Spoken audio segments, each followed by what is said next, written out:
The two most important numbers on YouTube right now are 1,000 subscribers and 4,000 hours of watch time. Well, let me introduce you to a third number, 10. That's 10 top tips to help you get to this one. Let's roll. Hello everyone, welcome back to vidIQ and my name is Rob. If this is your first time here, we are the YouTube tool and service that aims to help you get more views in less time.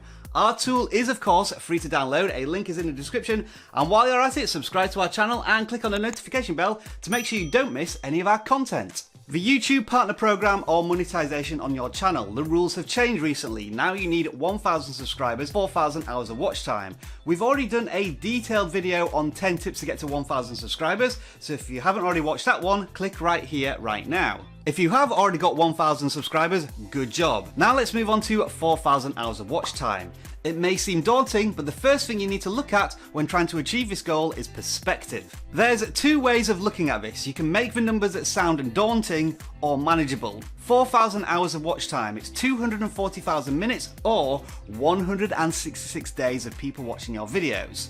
That sounds pretty terrifying, doesn't it? Or you can look at it from a much more manageable perspective.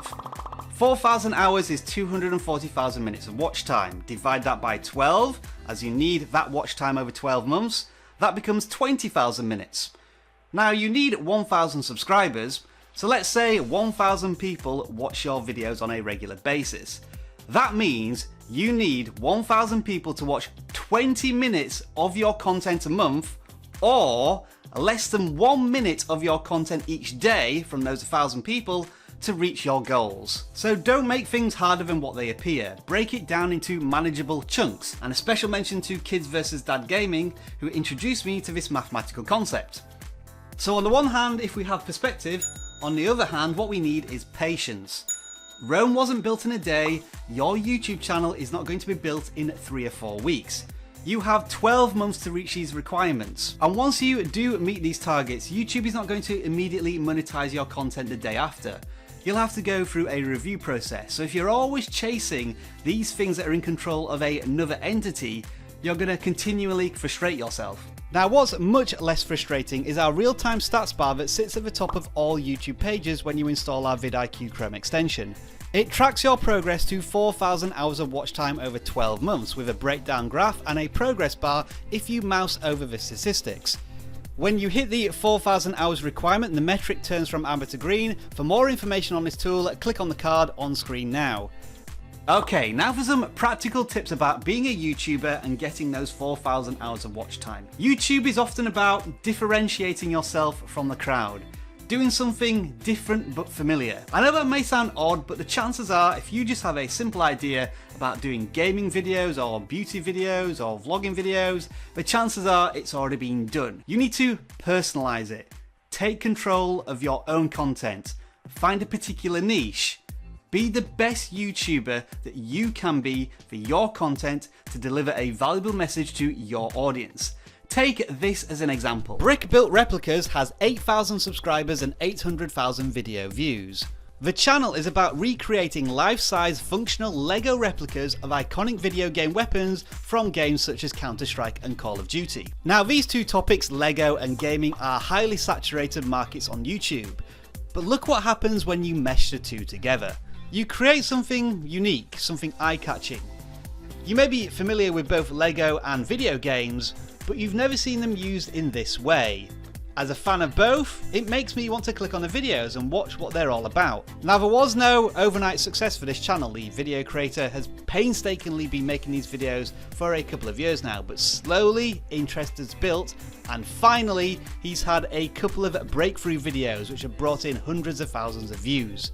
The YouTube audience is always looking for something new, something exciting, but something that they can also associate with.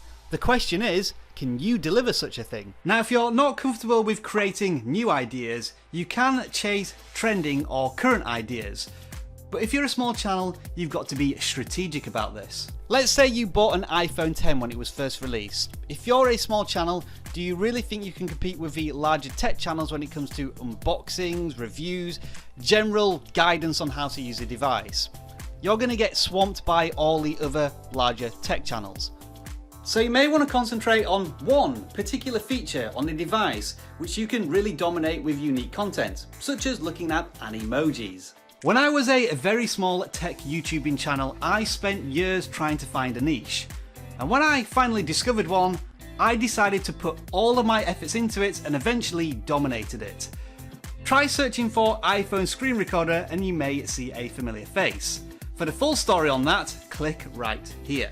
Next up, and something that's often spoken about when it comes to YouTube fundamentals, is consistency. Now there's a couple of ways we can look at this. There is the most obvious form of consistency, which is to post content on a regular basis. Whether it be every day, every week, every couple of weeks, whenever you have the opportunity to post new content on YouTube, that's going to benefit your channel. Usually the majority of your video views come from the first 48 hours of your video's life. So if you can publish more videos, that obviously means you're going to get more views and more watch time. Now, understandably, for some channels that's not as easy as it might be. Vlogging may take an hour to make the video and edit it, whereas if you're doing animation or drawings, that could take weeks, even months. So think about how you can maximize this opportunity. Maybe you want to do a time lapse of a quick run through of one of your drawings, or a behind the scenes episode on some animation, or some way to produce content that keeps the viewer interested and engaged in between what you would call your hero videos. You could also try and repurpose content. Let's say, for example, you do short tutorials. Well, if you have 3 or 4 tutorials on the same subject, maybe you can put them all together in one piece that's maybe 10 to 12 minutes long, and you've got a perfectly sized YouTube video. Now, the other side of consistency is your message or your value proposition. Let's say you're interested in wrestling, video games, TV shows, the Dallas Cowboys, and you cover all of these topics in different videos. That's just going to confuse the audience. They're not really sure what your channel's about, and I see this time and time again when I do channel reviews on vidIQ. So when you're a small channel trying to find your niche, really focus on what you are truly the most passionate about and throw everything into that area of interest. To summarize this point, I'm going to borrow a phrase from the legendary YouTube consultant Tim Schmoyer, who says, "Who should be watching and why should they care?" I've done a whole video on this subject, so take a look if you're interested. It's really quite emotional. YouTube playlists, we've talked about them before, and you've guessed it, we're going to talk about them again. First of all, it makes sense to you as a video creator to put all of your similar content into one bucket.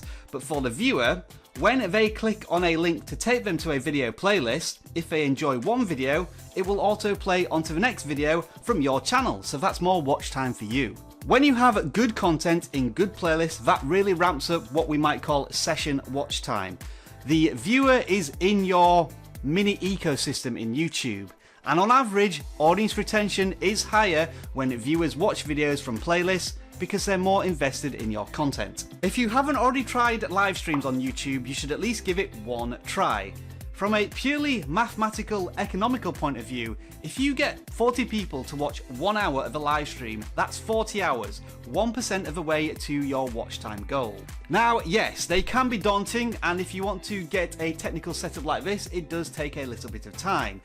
But it's really good for practicing presenting in front of camera. And don't worry if you make 1 or 2 mistakes. In a live stream, you can certainly be forgiven for that. And live streams do represent the perfect opportunity to repurpose content. If you have a particularly astounding 2 minutes within a live stream, you can clip that from the live stream and present it as a brand new video to your audience. As you may have noticed on the vidIQ channel, one of our main goals this year is to do a lot more live streams, and we're certainly benefiting from creating a much broader community and connecting personally with our audience, and those live streams are bringing in more and more views and watch time every time we do one. Earlier on in this video, we talked about strategically targeting trending videos to get immediate quick boosts in watch time. But if you want sustained long-term watch time hours, the real money is in evergreen content. Whether you want to replace the tyre on your car, unblock your toilet, or get more YouTube views, those terms were being searched for in 2008. They're being searched for today, and they'll be searched for in 10 years' time. Evergreen content is a tough nut to crack because video creators understand the value of these videos. So you again need to niche down, find something really specific that really interests you and you think you may find an audience for, and then start producing content about it. This video in itself is a form of evergreen content.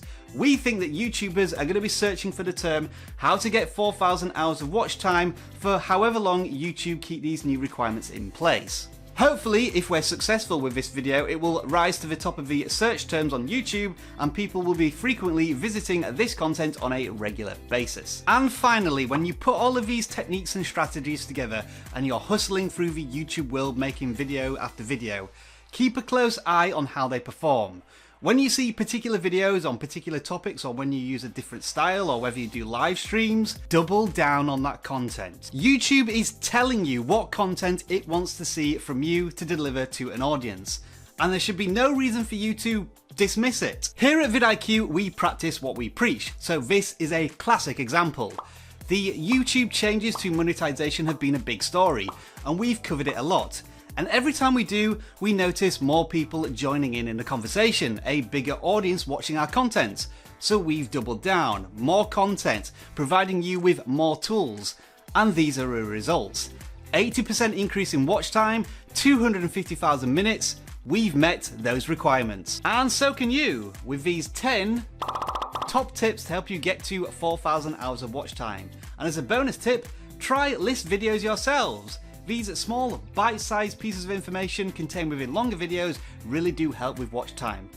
We'd love to hear your thoughts, ideas and tips on helping people to get to 4,000 hours of watch time. Let us know in the comments below. If you enjoyed this video, don't forget to give it a thumbs up, and for more content just like this, subscribe to vidIQ. Enjoy the rest of your video making day. Good luck getting to 4,000 hours of watch time. Bye for now.